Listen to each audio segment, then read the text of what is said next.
Boa noite, professora. Boa noite, sala. Eu me chamo Beatriz Léo Martins e hoje faremos uma apresentação de um podcast para falar sobre as leis 10.639 e a 11.645. E as minhas colegas, a Ana Paula Lopes, a Isabela Mello, Joyce Caroline e a Noemi Tibério, elas vão estar respondendo algumas perguntas que eu vou estar fazendo para elas no decorrer da apresentação. Bom, e para começar, eu queria saber de você, Isabela, o que é a Lei 10.639? A Lei 10.639 ela é conhecida como a lei que estabelece a obrigatoriedade de incluir o trabalho com história e cultura da África e afro-brasileira.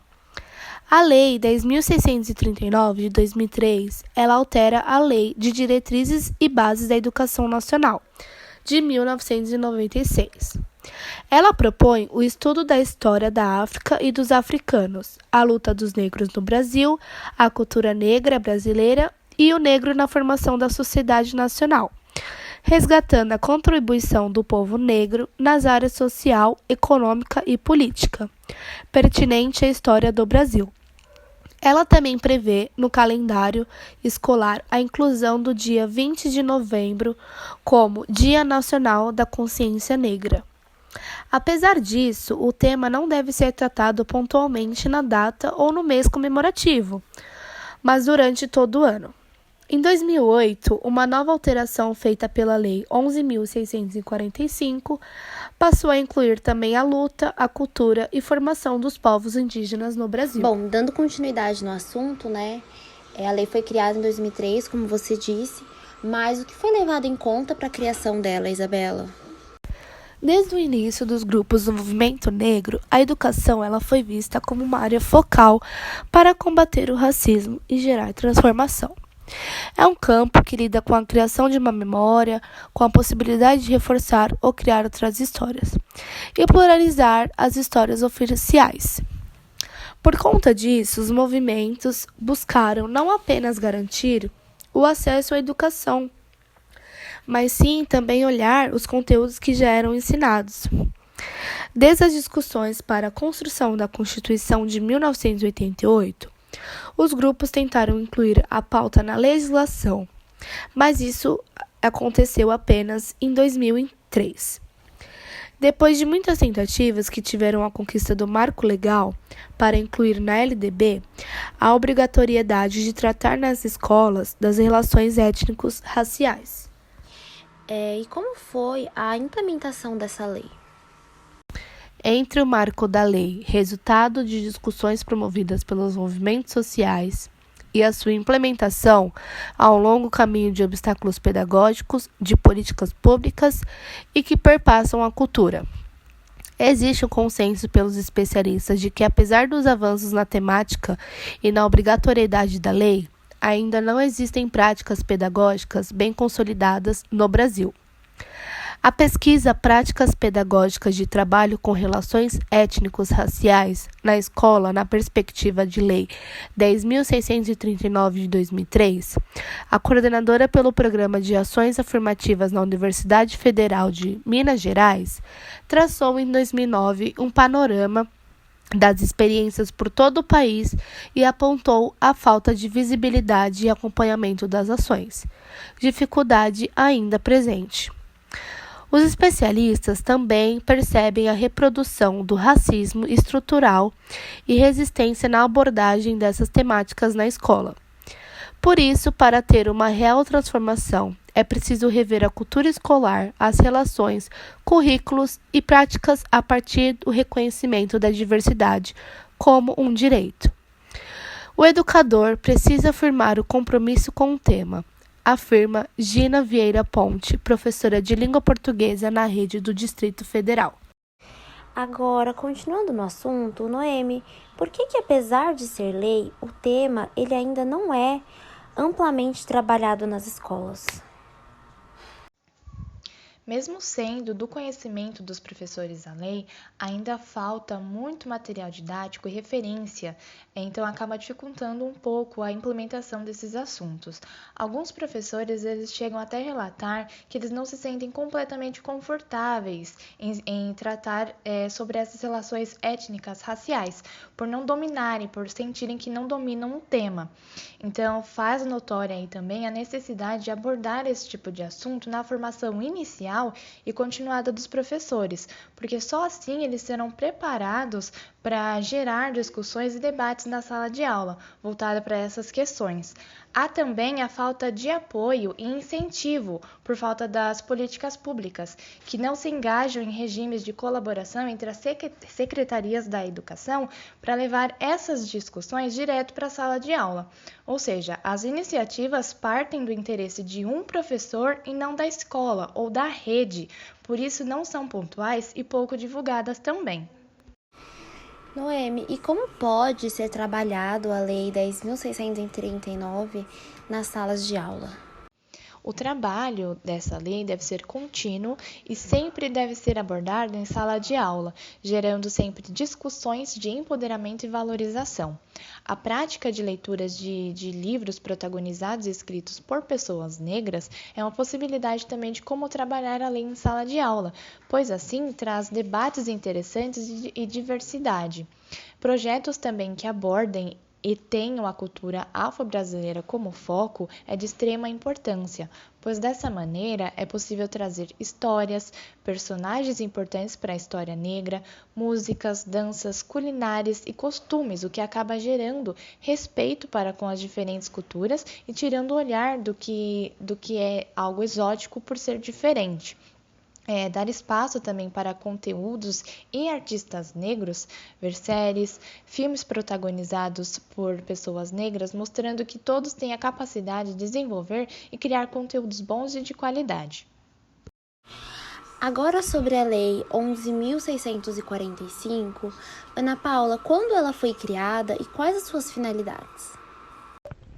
Em 10 de março de 2008, foi criada pelo presidente Luiz Inácio Lula da Silva a Lei 11.465/8, que por sua vez veio para substituir a Lei 10.639/3, criada em 9 de janeiro de 2003, com o intuito de incluir os povos indígenas e suas culturas, pois, de certa forma, a cultura indígena sempre foi tratada equivocadamente nas escolas. Mediante a Lei de Diretrizes e Bases da Educação Nacional, sua finalidade é fazer com que todas as escolas de ensino fundamental a ensino médio tenham a obrigatoriedade de ensinar as culturas e histórias indígenas, incluindo também histórias e cultura africana e afro-brasileira em nossos currículos escolares. Essa mudança na lei foi justamente para reparar a negligência de exclusão arrastada por anos, negando assim a história e cultura indígena que nos acompanha há séculos. Esses ensinamentos são encontrados nas disciplinas de educação, artística, literatura e história do Brasil, mas infelizmente nem toda escola trabalha com tanto êxito este tema tão importante para a sociedade. Infelizmente, só se lembra das culturas indígenas no Dia do Índio, 19 de abril, uma data comemorativa que fala por cima de um assunto tão importante, tratando de forma bem superficial o assunto, finalizada somente com uma pintura no rosto das crianças. Continuando no assunto, Ana, como a diversidade cultural dos povos indígenas passou a ser tratado a partir dessa lei? A partir do momento em que a nova lei foi instituída, passou a ser explorada a fundo histórias da África e dos africanos em si, e dos povos indígenas e suas culturas, da participação que cada um deles teve para a formação da sociedade nacional, resgatando informações importantes como as contribuições que cada grupo teve em áreas econômicas, políticas e sociais. A intenção da lei é fazer com que reconheçamos e valorizemos a diversidade cultural. A história de nosso país deve-se muito a esses grupos, por isso devemos valorizar as nossas riquezas culturais. Aos poucos vamos nos aprofundando em temas de grande peso como a escravidão, a luta do negro no Brasil, consciência negra, a resistência indígena em contato com os brancos, a cultura indígena e seus costumes, entre outros. Por fim, Graças à mudança dessa lei, hoje temos um conhecimento maior e até datas comemorativas de ambas as culturas. Dia da Consciência Negra, 20 de novembro, Dia do Índio, 19 de abril. Agora eu vou passar a palavra para Joyce me responder qual seria a importância de valorizar a cultura indígena. No dia 19 de abril se comemora o Dia do Índio, que foi escolhido a partir do primeiro Congresso Indigenista Interamericano em 1940. A valorização dos povos indígenas, desde a pré-escola, enriquece a visão das famílias, trazendo debates sobre a preservação ambiental, cultura, educação, valores e respeito às diferenças. Também é importante resgatar a história dos primeiros habitantes do território brasileiro, que muito contribuíram para a cultura atual do país. Os saberes e a cultura tradicional são de suma importância na formação da sociedade brasileira. A divulgação da cultura indígena pode sensibilizar a população para a importância de viver de forma sustentável, mas para a grande maioria das crianças, comemorar esse dia não é didático, já que acreditam que esses povos estão vivendo apenas em regiões distantes, em floresta, no norte e nordeste do país. Pensamento construídos a partir de estereótipos.